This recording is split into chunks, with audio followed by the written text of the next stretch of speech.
Assalamualaikum warahmatullahi wabarakatuh. Yang terhormat Bapak dan Ibu penguji ujian praktik kelompok peminatan MIPA, perkenalkan nama saya Ida Putri Arfiani, nomor presensi 16 dari kelas 12 MIPA 2. Di video kali ini saya akan melaksanakan ujian praktik kelompok peminatan MIPA yang meliputi mata pelajaran kimia, biologi, fisika, dan bahasa Indonesia. Selamat menyaksikan.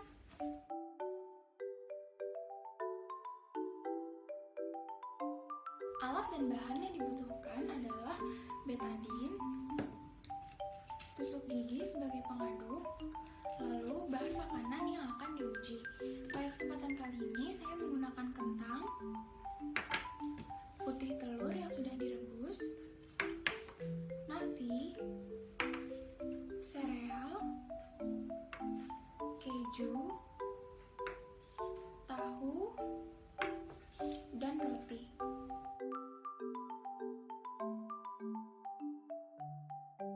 Untuk perlakuan yang pertama, saya akan meneteskan masing-masing bahan makanan yang akan diuji menggunakan betadin sebanyak 5 tetes.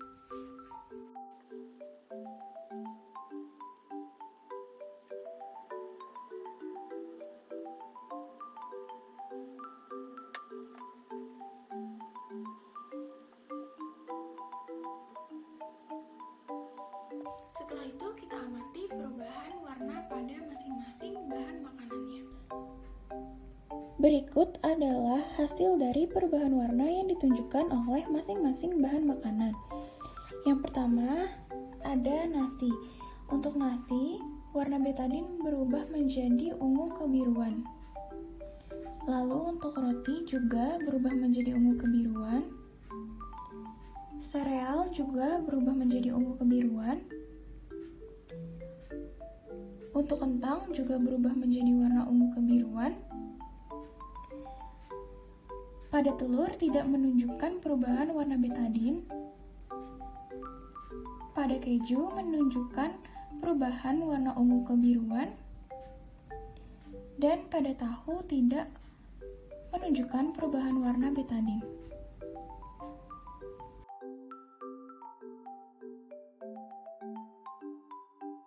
Untuk perlakuan yang kedua, saya akan meneteskan 5 tetes betadin ke masing-masing bahan makanan yang sudah saya haluskan sebelumnya.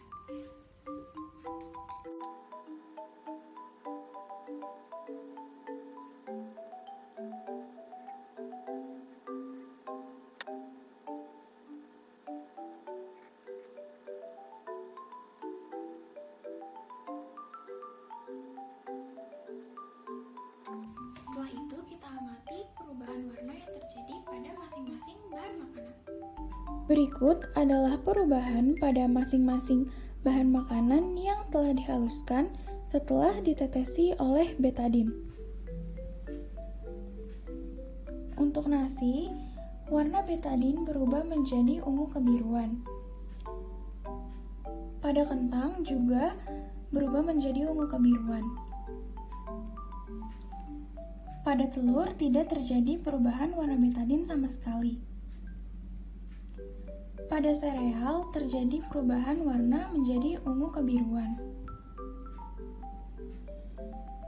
Pada keju terjadi perubahan warna ungu kebiruan. Pada roti terjadi perubahan warna ungu kebiruan. Dan yang terakhir pada tahu tidak menunjukkan perubahan warna sama sekali.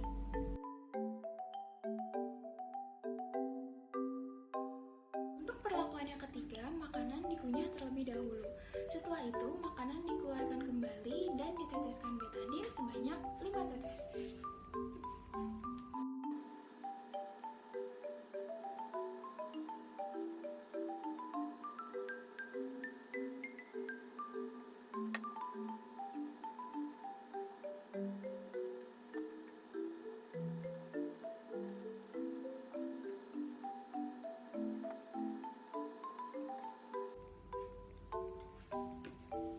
Setelah itu, kita amati perubahan warna yang terjadi pada masing-masing bahan makanan. Berikut adalah perubahan warna yang ditunjukkan oleh masing-masing bahan makanan dengan perlakuan dikunyah lalu dilepehkan. Yang pertama ada nasi. perubahan warna betadin pada nasi menjadi ungu tua. Kedua, pada kentang, perubahan warna betadin tidak terlalu signifikan. Lalu pada telur, warna betadin tidak berubah sama sekali. Pada sereal, warna betadin terlihat menjadi ungu tua. Pada keju, warna betadin juga menunjukkan perubahan menjadi ungu tua. Lalu, pada roti, warna betadin juga menjadi ungu tua. Dan pada tahu, betadin tidak menunjukkan perubahan warna sama sekali.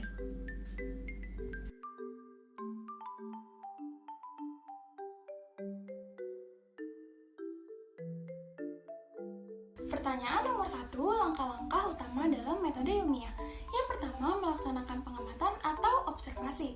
Observasi dilakukan untuk menemukan suatu masalah, dan ada dua cara yang dapat dilakukan, yaitu yang pertama dengan pengamatan kualitatif, yaitu dengan mengamati data berupa angka-angka, dan yang kedua, pengamatan kualitatif, yaitu pengamatan yang dilakukan dengan menggunakan indera kita sebagai manusia.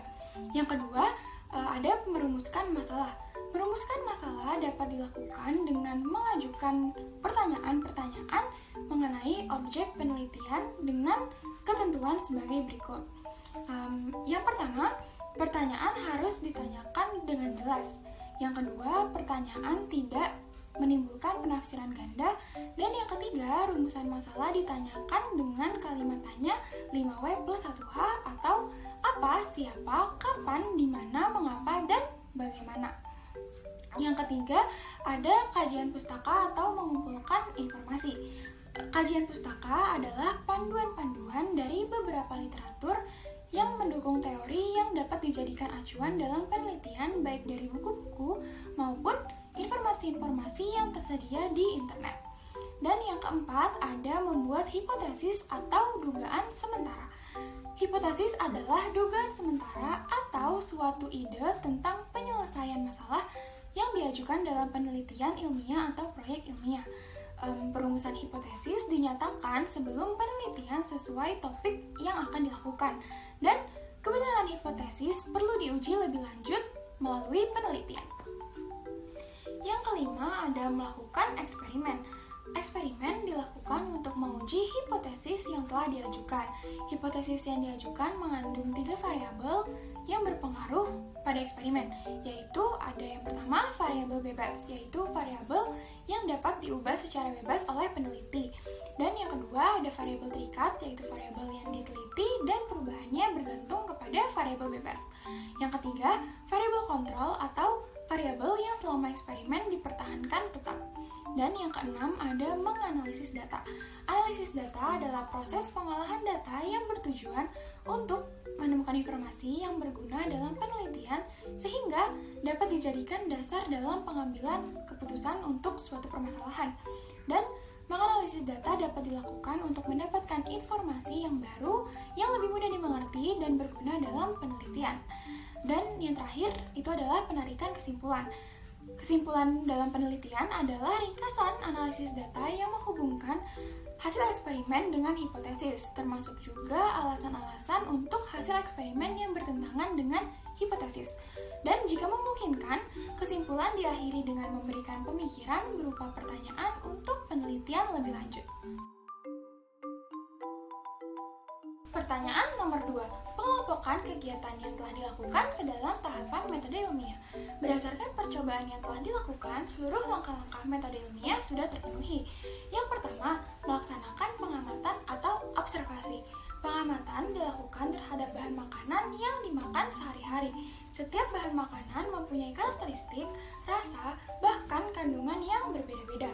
Yang kedua, merumuskan masalah. Perumusan masalah yang menjadi inti dari eksperimen yang telah saya cantumkan di laporan uji bahan makanan kali ini adalah yang pertama, bagaimana cara mengetahui suatu bahan makanan mengandung amilum atau karbohidrat.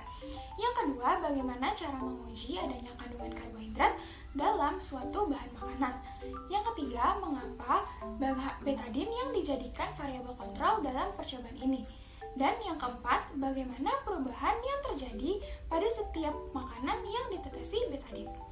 Yang ketiga, ada kajian pustaka atau mengumpulkan informasi. Pada tahap ini, saya mencoba untuk melakukan pencarian mengenai rumusan masalah yang telah saya rumuskan sebelumnya dengan membaca buku-buku atau literatur yang berkaitan dengan percobaan atau eksperimen. Yang keempat, ada membuat hipotesis atau dugaan sementara. Hipotesis yang saya buat untuk percobaan uji bahan makanan kali ini adalah beberapa bahan makanan yaitu nasi, roti, kentang, dan sereal akan menimbulkan rasa manis saat dikunyah. Selain itu, jika bahan makanan tersebut ditetesi betadin, betadin akan menunjukkan perubahan warna menjadi warna ungu kehitaman.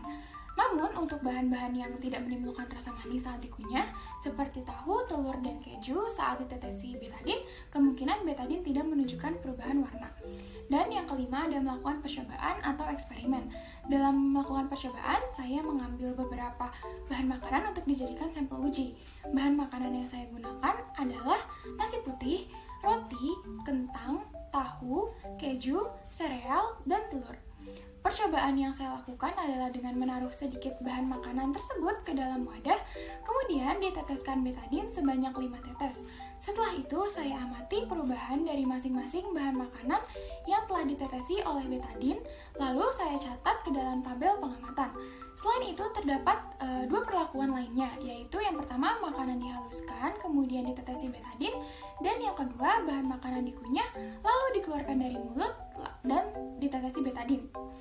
Berdasarkan hipotesis yang telah saya buat sebelumnya, variabel-variabel yang berpengaruh dalam eksperimen adalah yang pertama, variabel bebas, yaitu bahan makanan yang dijadikan sampel uji, yang meliputi nasi putih, roti, kentang, tahu rebus, sereal, keju, dan telur rebus. Yang kedua, ada variabel terikat, yaitu perubahan warna dan rasa yang ditunjukkan oleh masing-masing sampel uji atau variabel bebas. Dan yang ketiga, ada variabel kontrol, yaitu betadin yang memiliki kandungan utama iodin. Selanjutnya, ada menganalisis data.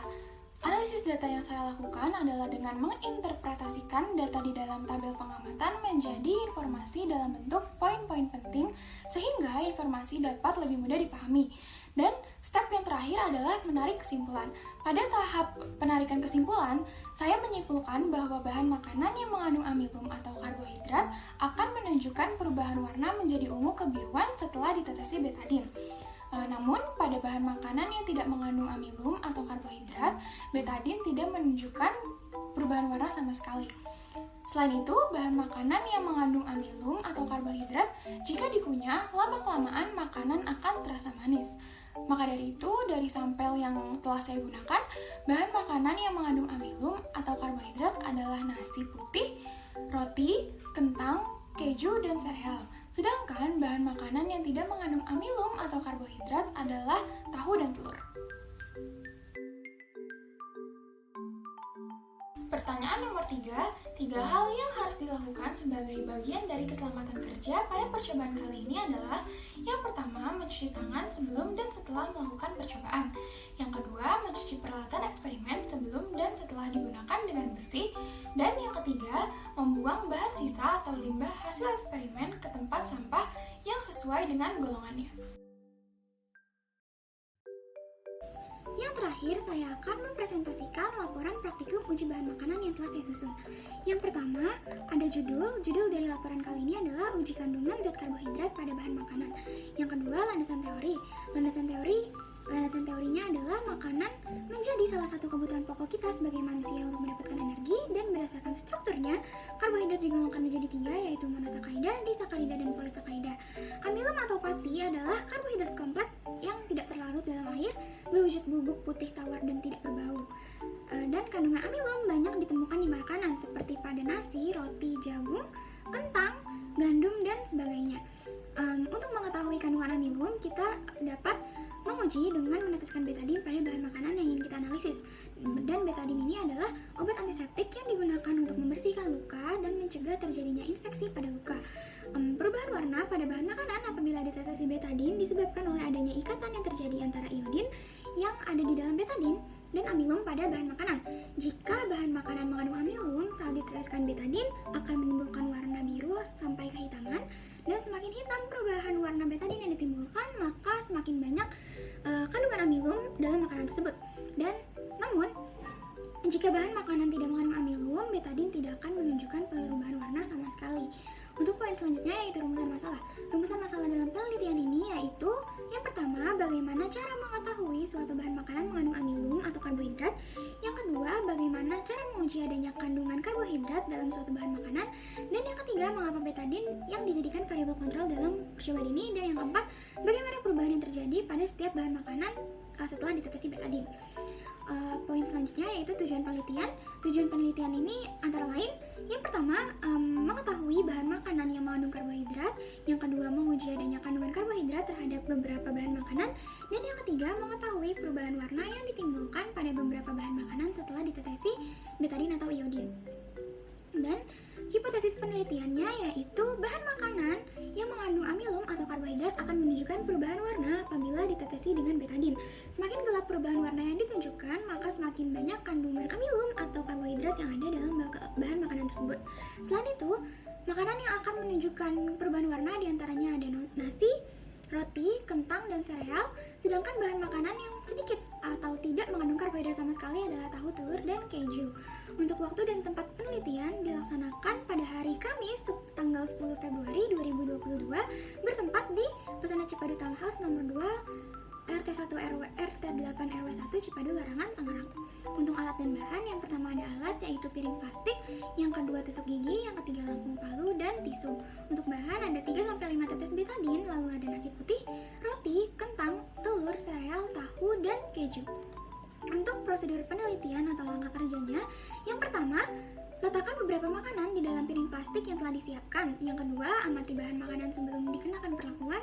Dan yang ketiga, setelah itu, lakukan perlakuan-perlakuan berikut. Ada 2 perlakuan. Yang pertama, perlakuan pertama itu menetesi bahan makanan dengan 3-5 tetes betadin. Lalu yang kedua, amati perubahan warna yang ditunjukkan oleh masing-masing bahan makanan. Dan yang perlakuan kedua, yang pertama, haluskan masing-masing bahan makanan yang telah disiapkan, lalu kita tesi masing-masing bahan makanan tersebut dengan 3-5 tetes betadin dan amati perubahan warna yang terjadi. Untuk hasil penelitian, nasi putih pada yang kondisi awal menunjukkan warna ungu kebiruan, sedangkan yang setelah dihaluskan juga tetap menunjukkan warna ungu kebiruan. Untuk roti di kondisi awal dan sesudah dihaluskan juga sama-sama menunjukkan perubahan warna ungu kebiruan. Untuk kentang juga tetap sama menunjukkan perubahan warna ungu kebiruan. Namun pada telur rebus tidak terjadi perubahan warna baik di kondisi awal maupun yang sesudah dihaluskan. Warna betadin tetap yaitu coklat kekuningan. Dan untuk sereal terjadi perubahan warna pada kondisi awal dan setelah dihaluskan yaitu menjadi ungu kebiruan. Namun untuk tahu rebus tidak menunjukkan perubahan warna, tetap menjadi coklat kekuningan baik di kondisi awal maupun yang sudah dihaluskan. Dan yang terakhir ada keju yang menunjukkan perubahan warna di kondisi awal dan yang sudah dihaluskan menjadi ungu kebiruan. Dan untuk pembahasannya, jadi terdapat beberapa percobaan yang dapat dilakukan untuk menguji suatu bahan makanan yang mengandung amilum atau tidak. Salah satunya itu dengan uji bahan makanan dengan iodin yang kita lakukan sekarang. Nah, betadin ini dapat digunakan untuk menguji kandungan karbohidrat dalam bahan makanan karena memiliki kandungan utama iodin. Jadi, apabila betadin diteteskan pada bahan makanan amilum atau karbohidrat akan terjadi perubahan warna menjadi biru sampai hitam. Nah, berdasarkan tabel hasil pengamatan dapat dilihat bahwa beberapa bahan makanan yang menunjukkan perubahan warna, tetapi ada yang menunjukkan perubahan warna tapi ada juga yang tidak. Nah, pembahasannya yaitu yang pertama ada nasi putih. Di kondisi awal berubah menjadi ungu kebiruan dan setelah dihaluskan juga menjadi ungu kebiruan. Jadi dapat disimpulkan bahwa nasi putih itu mengandung amilum atau karbohidrat yang banyak. Yang kedua ada roti. Di kondisi awal juga berubah menjadi ungu kebiruan. Begitupun dengan saat roti di kondisi yang telah dihaluskan. Jadi roti ini juga mengandung karbohidrat. Dan yang ketiga ada kentang. Kentang ini pada kondisi awal juga menunjukkan perubahan menjadi ungu kebiruan. Begitupun dengan kondisi yang telah dihaluskan, maka kentang mengandung amilum atau karbohidrat. Untuk telur rebus pada kondisi awal tidak menunjukkan perubahan warna sama sekali. Dan untuk kondisi yang telah dihaluskan juga ia tidak menunjukkan perubahan warna sama sekali. Jadi berdasarkan literatur yang ada, telur ini lebih banyak mengandung protein daripada karbohidrat, sehingga apabila ditetesi oleh betadin tidak akan terjadi perubahan warna sama sekali. Untuk sereal pada kondisi awal dan kondisi setelah dihaluskan sama terjadi perubahan warna betadin menjadi ungu kebiruan. Dan untuk tahu rebus pada kondisi awal dan kondisi setelah dihaluskan betadin tetap tidak menunjukkan perubahan warna. Jadi berdasarkan literatur ini, tahu merupakan bahan makanan yang sedikit mengandung amilum atau karbohidrat, tetapi dia dia memiliki banyak protein.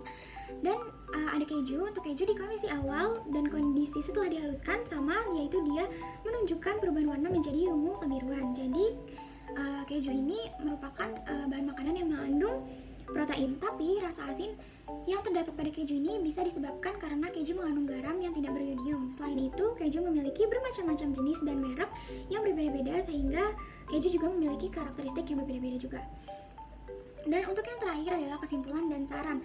Kesimpulannya yaitu berdasarkan percobaan yang telah dilakukan, dapat disimpulkan bahwa betadine dapat menjadi indikator untuk mengetahui bahan makanan mengandung amilum atau karbohidrat atau tidak. Jadi betadine ini dapat dijadikan indikator uji bahan makanan karena memiliki kandungan utama iodin yang mampu bereaksi atau berikatan dengan amilum atau karbohidrat.